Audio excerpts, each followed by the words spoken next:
en Primera de Pedro, capítulo 3. Primera de Pedro, capítulo 3, continuaremos en nuestro estudio, nuestra meditación de la unión cristiana en buenos días y cómo podemos amar la vida. Leeremos juntos del versículo 8 al versículo 12 y luego oraremos. Dice así la palabra suficiente, inerrante y eficaz de Dios. En conclusión, sed todos de un mismo sentir, compasivos, fraternales, misericordiosos y de espíritu humilde, no devolviendo mal por mal o insulto por insulto, sino más bien bendiciendo, porque fuisteis llamados con el propósito de dar bendición. Pues el que quiere amar la vida y ver días buenos, refrene su lengua del mal y sus labios no hablen engaño.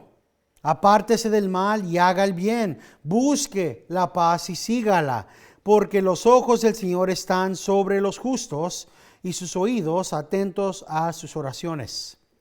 Pero el rostro del Señor está contra los que hacen el mal. Amén.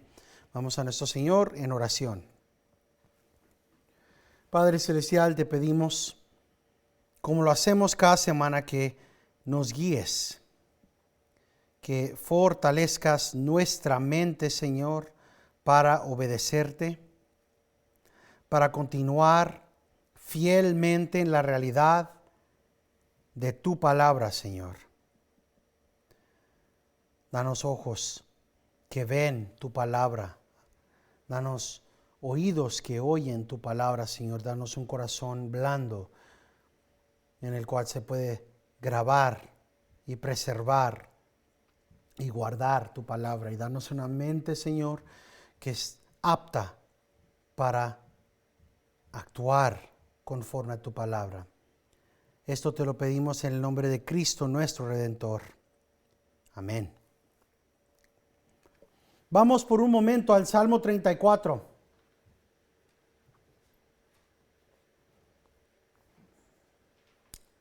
Salmo 34, porque vamos a empezar a ver el versículo 10 al versículo 12. Salmo 34, el versículo 1 al versículo 16 dice lo siguiente: bendeciré al Señor en todo tiempo, continuamente estará su alabanza en mi boca. En el Señor se gloria mi alma. Lo oirán los humildes y se regocijarán. Engrandeced al Señor conmigo y exaltemos a una su nombre. Busqué al Señor y Él me respondió y me libró de todos mis temores. Los que a Él miraron fueron iluminados. Sus rostros jamás serán avergonzados. Este pobre clamó y el Señor le oyó y lo salvó de todas sus angustias. El ángel del Señor encampa alrededor de los que le temen y los rescata. Probad y ved que el Señor es bueno. Cuán bienaventurado es el hombre que en él se refugia. Temed al Señor, vosotros sus santos, pues nada les falta a aquellos que le temen. Los leoncillos pasan necesidad y tienen hambre, mas los que buscan al Señor no carecerán de bien alguno. Venid, hijos, escuchadme, os enseñaré el temor del Señor. ¿Quién es el hombre que desea vida y quiere muchos días para ver el bien? Guarda tu lengua del mal y tus labios de hablar engaño. Apártate del mal y haz el bien. Busca la paz y síguela. Los ojos del Señor están sobre los justos y sus oídos atentos a su clamor. El rostro del Señor está contra los que hacen el mal, para cortar de la tierra su memoria. Amén. Eso es lo que estamos viendo cuando Pedro nos dice el secreto de la vida feliz. ¿Cómo sabemos cuáles son los buenos días? ¿Qué es la buena vida? ¿Cómo podemos amar la vida? ¿Qué constituye un día bueno? Padres le preguntan a los hijos, ¿cómo te fue en la escuela hoy? ¿Fue un día bueno? ¿Fue un día malo? Igual los hijos les preguntan a sus papás, ¿cómo te fue en el trabajo? Nos preguntamos los unos a los otros, ¿cómo les fue en la semana? Y muchas veces, nada más por hábito, respondemos, oh, bien, gracias a Dios. Por simple hábito. Pero como cristianos tenemos que meditar, ¿qué es lo que constituye? ¿Cómo sabemos que marca un día bueno la vida buena?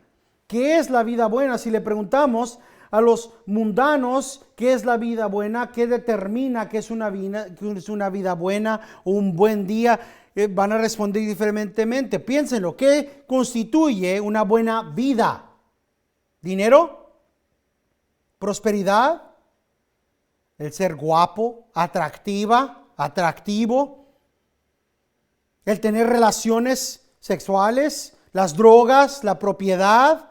¿Carros? ¿Casas? ¿Ranchos? ¿Bienes?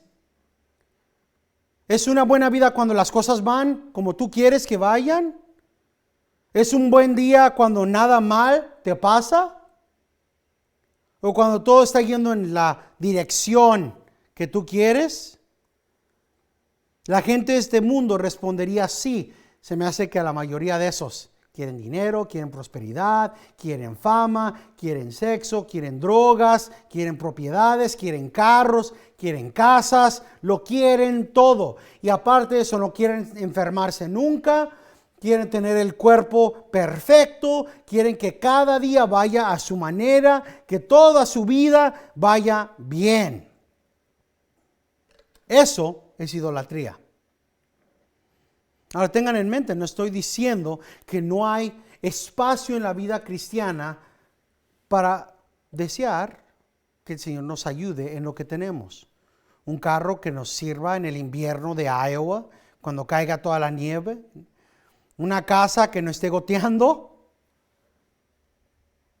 Pero siempre tiene que ser la palabra de Dios que determine esto. Para los del mundo es todo los anhelos carnales. En primera de Juan 2:16, Juan dice que los anhelos de la carne, de los ojos, el anhelar lo que demuestra o está disponible en la vida, es algo que tiene que evitar el cristiano.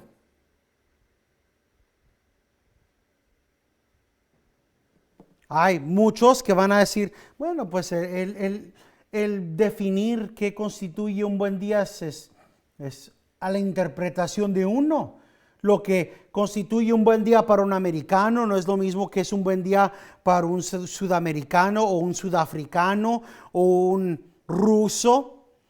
Un día bueno en esta parte del mundo no es lo mismo que un día bueno en otra parte del mundo, y eso no es cierto.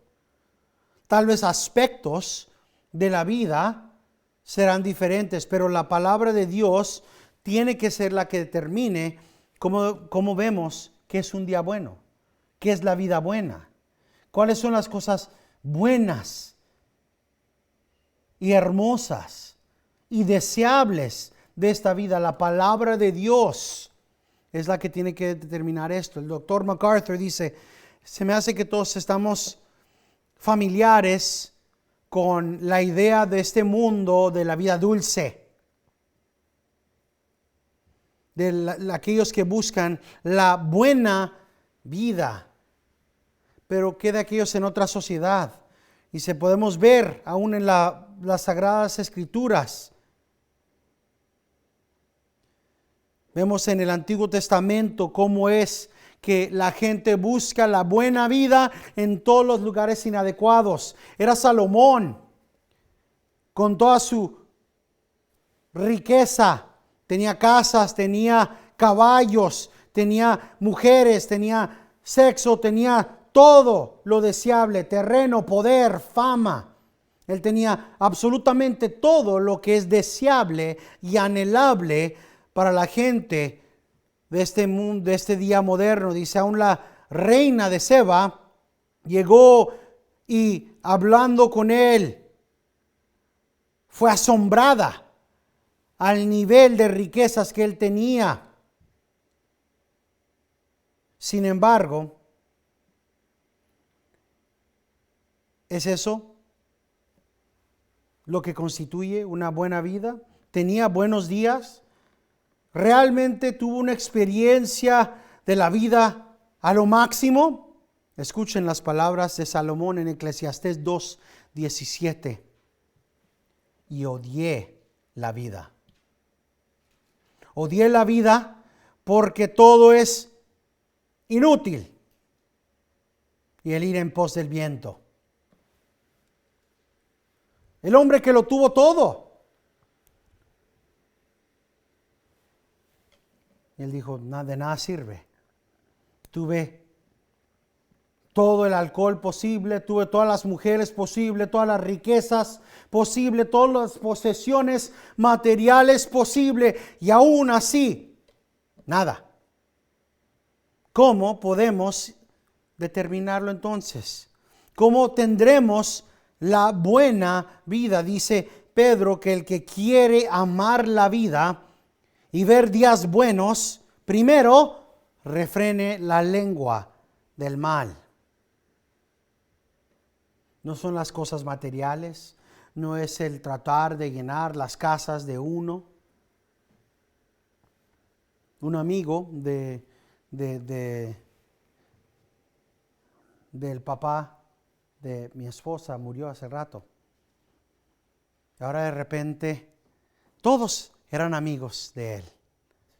Ahora de repente, oye, ese podador de césped de $6,000, él dijo que yo lo podía, que me lo iba a dar a mí antes de que se muriera de cáncer. Ahora de repente, amigos, donde sea, todos los amigos están llegando a agarrar sus cosas. Cuando uno muera, van a ver todos los amigos que van a venir a agarrar sus cosas. ¿De qué sirve? Es lo que dijo Salomón, ¿verdad? Uno acumula riquezas y después se desespera al ver quién va a heredar el fruto del labor de uno. A veces no nos podemos poner a pensar que es raro el ver, dice, el que quiere amar la vida, y nos ponemos a decir, debe ser natural el amar la vida, ¿verdad? La gran mayoría de la gente no quiere morir, ¿verdad? Pero hay muchos que sí, que tienen todas las riquezas del mundo y aún así se matan, se suicidan. Tienen todas las riquezas del mundo y su vida es vacía y no encuentran cómo llenarla. Lo llenan con drogas, lo llenan con alcohol, lo llenan con visitas familiares, lo llenan con el trabajo y no aman su vida. No la aman. La palabra de Dios nos instruye cómo podemos amar la vida. Y primeramente, en instrucción, tenemos, ¿quieren buenos días? Bueno, refrenen la lengua. La buena vida es una vida que es vivida en obediencia a Dios.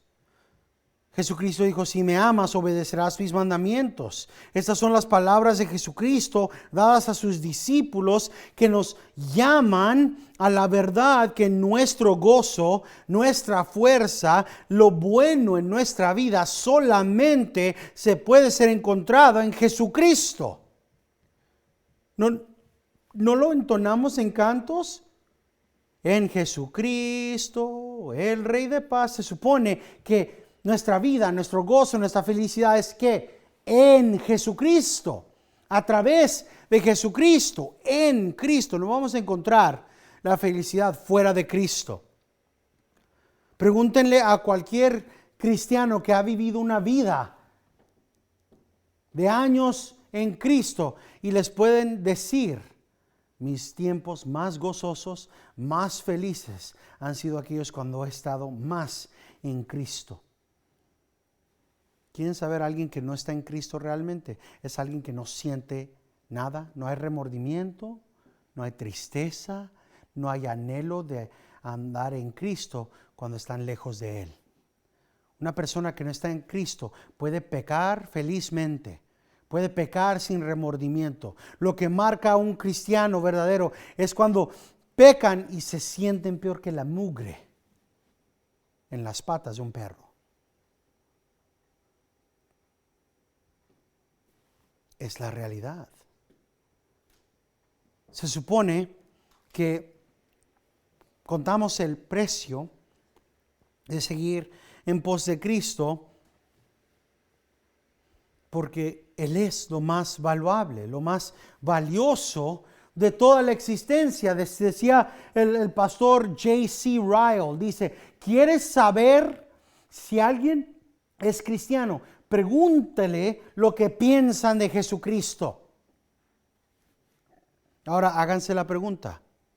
Si alguien le dice, ¿qué piensas de Jesucristo? ¿Qué es Jesucristo? ¿Quién es Jesucristo para ti? ¿Cómo responderías? Es mi Rey, es mi todo, es mi Señor, es mi Salvador, Él es mi vida. O como lo entonamos en los cantos, Él es mi paz, Él ha roto todas mis cadenas, Él es mi paz. He hecho toda mi ansiedad sobre Él, pues Él cuida de mí. O van a responder como aquellos que dicen ser cristianos, que dicen, pues Él es mi Salvador, mi Redentor, y pero hasta ahí llegaron. ¿Se ve? Es notable cuando uno está consumido en Cristo. Dice Jesucristo, yo os digo que en el día del juicio cada persona tendrá que dar cuenta por cada palabra.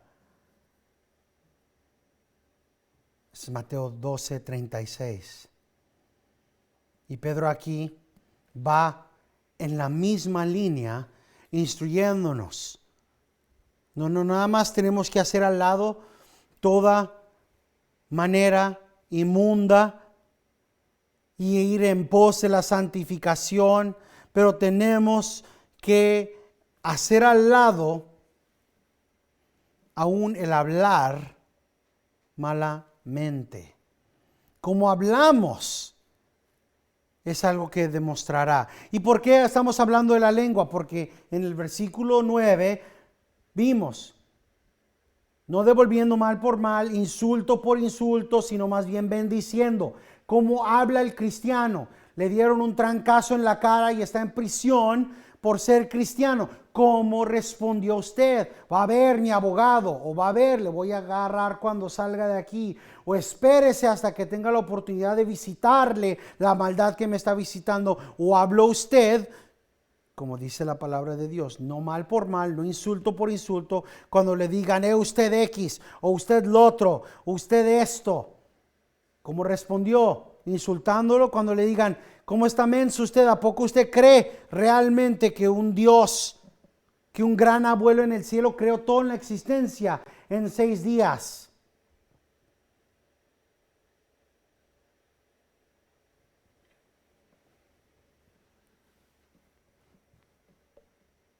No insulto por insulto, sino más bien bendiciendo.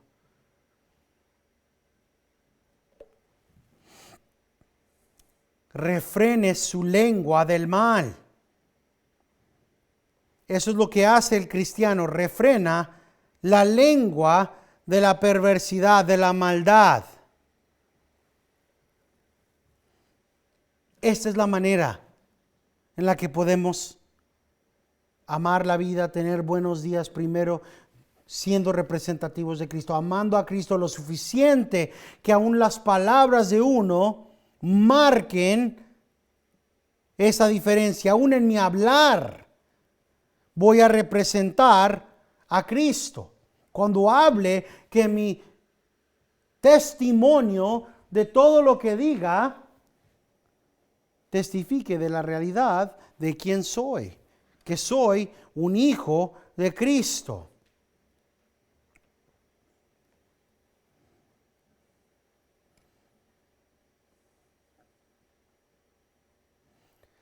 En Santiago 3, versículo 2, dice, porque todos tropezamos de muchas maneras.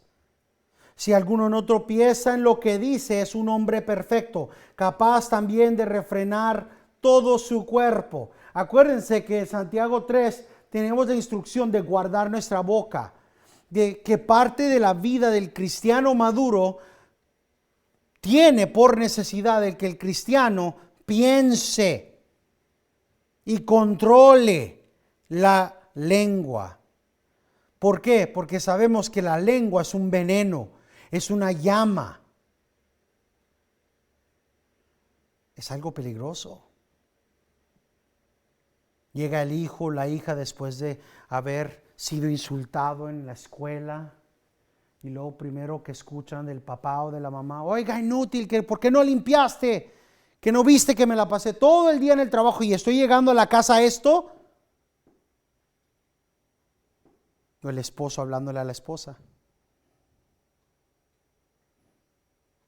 no, hombre, pues así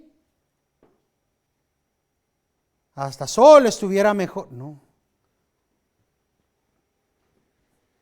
Podemos dañar mucho, pecar mucho con la lengua. Un golpe, hasta ahí llegó, ¿verdad? Una cachetada, un X, ¿verdad? Lo físico tiene límites. Nada más puedes lastimar a alguien físicamente hasta la muerte. Pero con la lengua puedes destruir a la persona. Le dices a un niño: eres inútil, no sirves para nada, no vas a hacer nada, no vas a ser nadie, vas a ser un borracho, un X. Ese niño va a crecer pensando exactamente eso: no sirvo para nada, soy inútil, soy escombro. El cristiano tiene que guardar su lengua, porque son representativos. Si el representativo de Rusia o de México o de cualquier otro país empezara a decir majadería y media insultando a todas las personas, no sería buen representativo de su nación, ¿verdad? Sin embargo, el cristiano frecuentemente se olvida que las escrituras son claras, que uno tiene que dominar la lengua. Somos la gente de Dios, somos un santo sacerdocio, el sacerdocio real, y eso significa que tenemos que tomar cautivo nuestros pensamientos, nuestras emociones y hasta lo que decimos a la gloria de nuestro Señor. Esto es lo que la palabra de Dios nos instruye. Miren, ¿por qué oramos que el Señor bendiga a los líderes de esta nación, nos dé buenos líderes, nos dé un buen presidente, nos dé un buen alcalde de esta ciudad? ¿Por qué oramos eso? Porque la palabra de Dios nos instruye: ora por el liderazgo de tu nación, pero no lo hacemos en vano. El propósito es: oren por ellos para que tengas días pasivos, para que haya paz en tus días. Y el propósito de la paz en nuestros días es para que nuestras vidas glorifiquen a Dios. Queremos paz en nuestra comunidad, en nuestro condado, para que podamos representar a Cristo. Queremos paz en nuestra familia para que podamos representar a Cristo. Y de nada sirve cuando el cristiano es el árbitro de maldad, cuando salga perversidad, maldad, majaderismo, vulgarismo de la boca del cristiano. No es suficiente nada más el hablar como un cristiano. Cualquiera puede decir: Dios le bendiga, Dios le bendiga, Dios le bendiga, Dios le bendiga. Una persona que habla así, pero actúe al contrario de la palabra de Dios, no es cristiano. Cada aspecto de nuestras vidas, cómo hablamos, qué decimos, cómo lo decimos, qué leemos, qué escuchamos, qué vemos, cómo trabajamos, cómo hablamos los unos a los otros, cómo hablamos con los de este mundo, cómo pensamos, cómo amamos. Cada una de estas cosas, cada una de estas áreas de nuestras vidas tiene que ser moldeada ser informada por la palabra de Dios. El hablar es un demostrante. Cómo habla uno es el fruto, demuestra el fruto de dónde está uno. Cuando Cristo dice: por sus frutos conoceréis, no podemos ser ignorantes y pensar que la manera en la que hable uno No tiene nada que ver con eso. El mundano lo sabemos no nada más por las camisas o el vulgarismo de los gestos que hagan, sino por el hablar.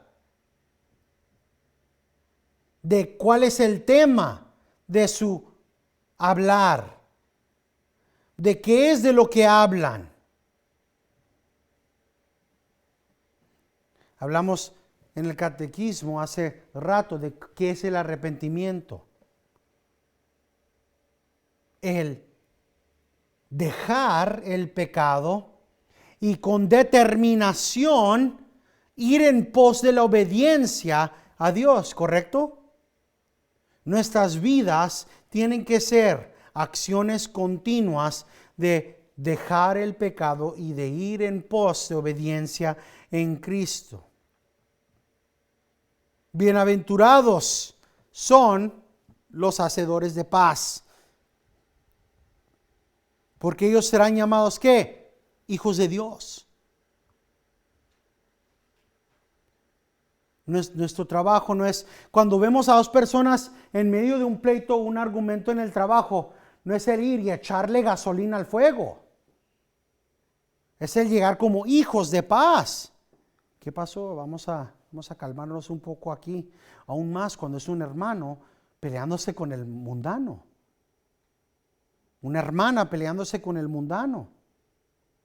Hermana, ¿qué pasó? Hermano, ¿qué pasó? Del mundano puedo entender eso, pero usted, su Señor le ha mandado que guarde su lengua. ¿Qué está haciendo? Chicas palabrotas que acabo de escuchar de su boca le pertenecen más al mundano que a usted. Pablo en Romanos 12:18 dice, si es posible, en lo que os depende a usted, viva en paz con todos. En Romanos 14 dice Pablo, el reino de Dios no es nada más el comer o el beber, pero de justicia y de paz y de gozo en el Espíritu Santo. Entendemos que la paz que tenemos, la buena vida que tenemos es en la obediencia a Dios.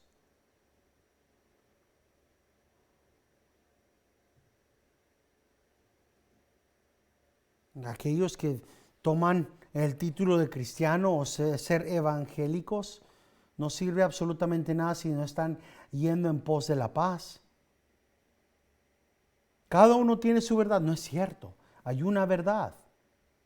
Solo hay una manera de vivir feliz. Y eso es vivir en obediencia a Dios.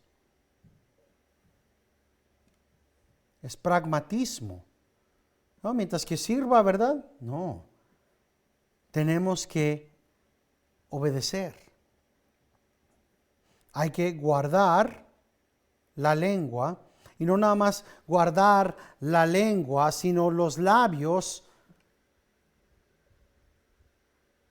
que no hablen engaño. No podemos ser como los del mundo.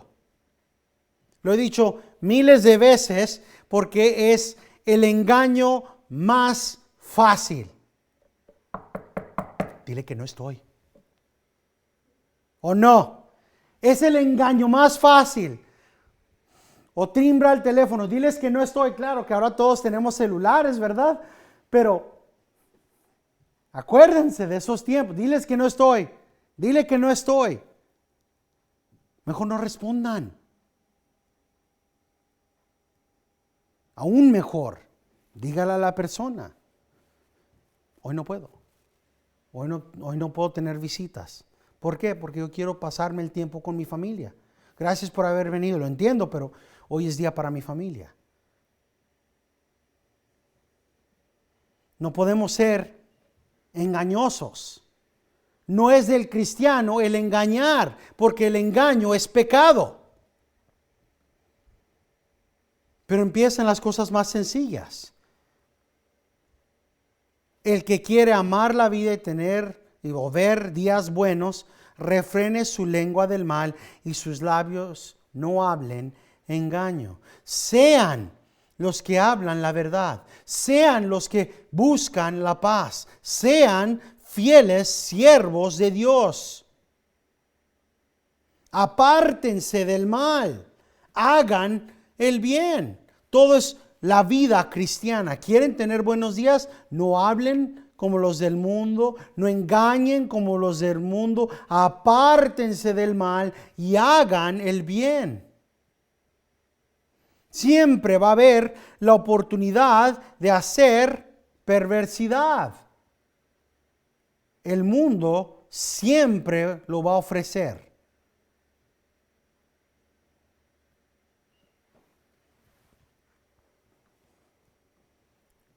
Todas las veces que pudimos y no lo hicimos, todas las veces que pudimos representar a Dios y no lo hicimos, van a ser demostradas.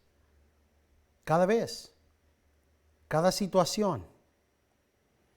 Decía el pastor Voddie Baucham, que ha hablado con tantas familias, que en los años formativos más importantes de las vidas de sus hijos, en lugar de inculcarles la palabra de Dios, estaban más interesados en inculcar la importancia de la educación, de ir al colegio y de los deportes.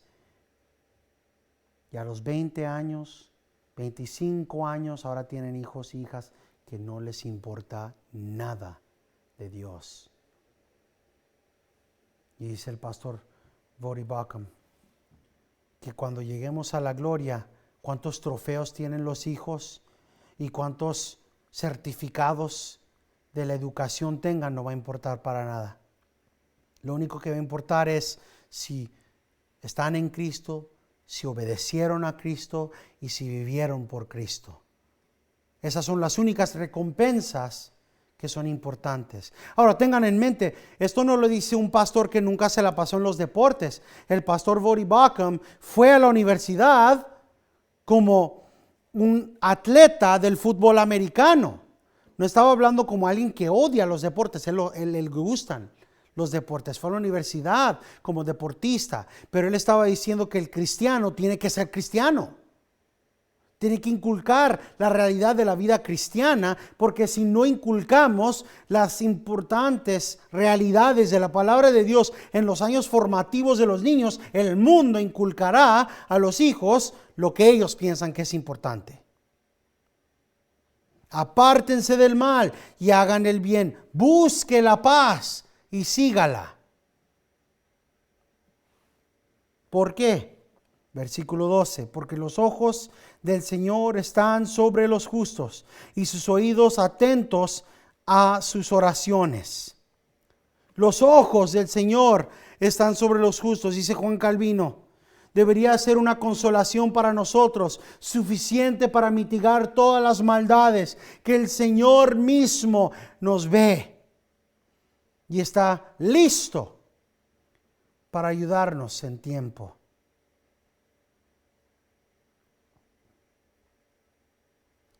El significado es entonces que la prosperidad, la bondad de este bien que nos promete, mencionado aquí Pedro, es la protección de Dios.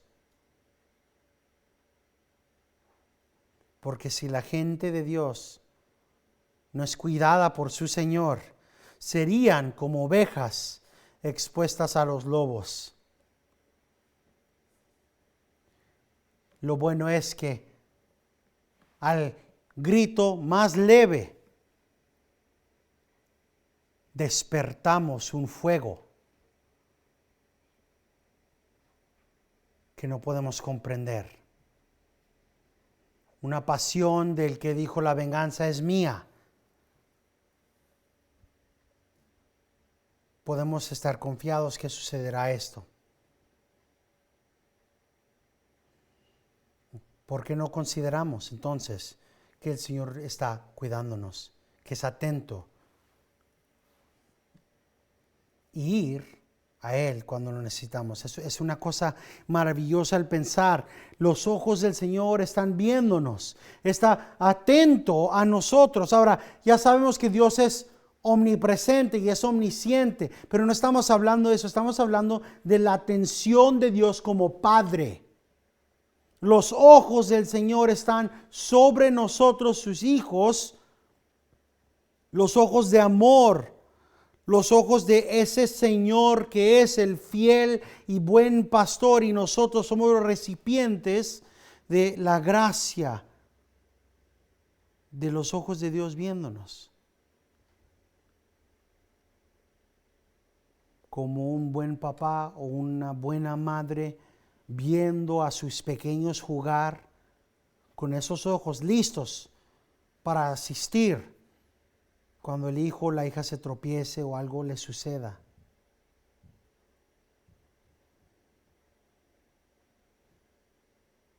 No nada más tenemos la atención del Señor, pero tenemos el oído del Señor. Los ojos del Señor están sobre los justos y sus oídos, ¿qué? Atentos a sus oraciones. Eso es algo que nada más los hijos de Dios tienen. Los mundanos no tienen la atención de Dios. Lo he dicho miles de veces. La primera oración del mundano que Dios oye es la oración de arrepentimiento. Lo vemos en las noticias, vamos a tener una semana de oración y que hoy es el Día Nacional e Internacional de la Oración. No sirve nada, de nada que el mundano ore. Los oídos del Señor están atentos para escuchar a sus hijos. Ese es nuestro derecho, nuestro privilegio como hijos e hijas de Dios. Que Dios tiene sus oídos listos a escuchar nuestra oración. Él nos escucha, realmente nos escucha porque somos su familia. Hay veces que se nos olvida la grandeza de algo que parece muy sencillo. Que Dios escucha nuestras oraciones. Que es atento a escucharnos cuando le decimos, Señor, ayúdame. Señor, sé mi socorro. Señor, sé mi fortaleza. Señor, estoy en gran tribulación. Señor, te necesito. Y que Él realmente nos oye. Eso no lo tienen los del mundo.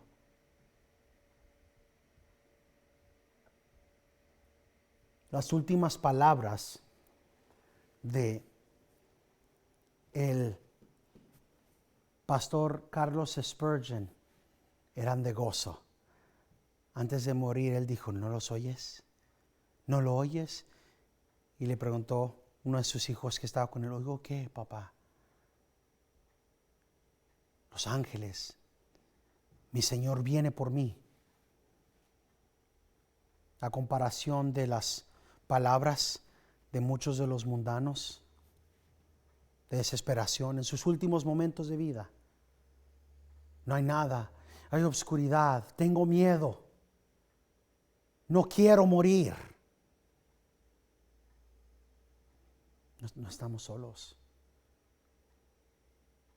Me acuerdo del canto, el Jordán. El Jordán solo no cruzaré. Mi Jesús redimió ya mi ser. Las tinieblas huirán. Esa es la realidad. No cruzaremos ese Jordán solos. Nuestro Redentor dijo, he aquí yo estoy con vosotros hasta el fin del mundo. Cuando moramos, Él ahí está. Cuando estamos sufriendo, cuando estamos en dolor, cuando estamos pasando por lo que estemos pasando, el Señor está ahí y sus oídos son atentos a nuestra oración. Él está ahí para escuchar cuando le supliquemos, Señor, tu palabra me ha mandado a no responder mal, ayúdame. Y Él está ahí. Dice el doctor MacArthur, dice, Dios está viendo con sus ojos todo en el mundo, pero Él está atento a los detalles de nuestras vidas. Así que cuando vemos aquí que Dios es atento, Él nos está viendo para escuchar nuestras oraciones. Y para que sepan, dice el pastor MacArthur aquí, la palabra aquí, desis, cuando habla de oración, es una petición, una súplica. Dios es atento a nuestras súplicas, no nada más nuestra oración común, pero no nada más cuando le pedimos o adoramos o le damos gracias, sino cuando estamos suplicándolo, cuando vamos llorando a Dios con nuestras necesidades. Él no nada más está viéndonos atentamente, sino que Él está viéndonos atentamente para responder a nuestras oraciones. Tenemos a un Dios, a un Padre que nos ama.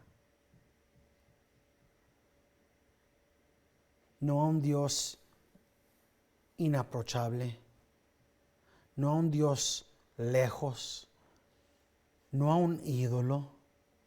Nosotros, los hijos y las hijas de Dios, tenemos a un fiel Padre que está atento a nuestras oraciones, que nos escucha. Pero noten que vemos la diferencia. Para los hijos de Dios, los ojos de Dios están sobre los justos, sus oídos atentos a sus oraciones, pero el rostro de Dios, el rostro del Señor está contra los que hacen el mal. Y esa palabra, el rostro del Señor, es algo que vemos una y otra vez en el Antiguo Testamento cuando viene juicio, cuando viene la venganza de Dios, cuando iba a ser destruido Sodoma y Gomorra. La palabra de Dios dice que el rostro de Dios estaba puesto para aquellos que hacen mal. Dice Martín Lutero, el cristiano debería en su corazón hablar de esta manera: querido Padre, viendo que este hombre falla tan terriblemente bajo tu ira y miserablemente se echa a sí mismo en el fuego del infierno, yo oro, Padre, que lo perdones y que hagas por él aún lo que has hecho por mí. Que igual como me rescataste a mí de la condenación, lo rescates a él.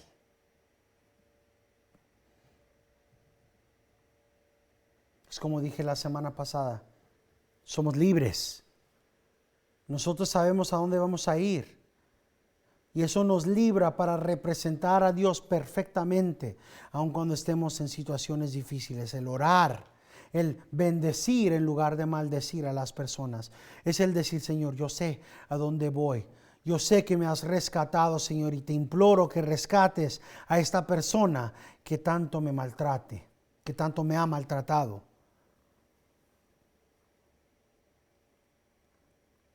Terminamos con las palabras de Pablo en Romanos 15, 5-6. Y que el Dios de la paciencia y del consuelo os conceda tener el mismo sentir los unos para con los otros, conforme a Cristo, para que unánimes a una voz glorifiquéis al Dios y Padre de nuestro Señor Jesucristo. Y todos los hijos de Dios dicen: amén.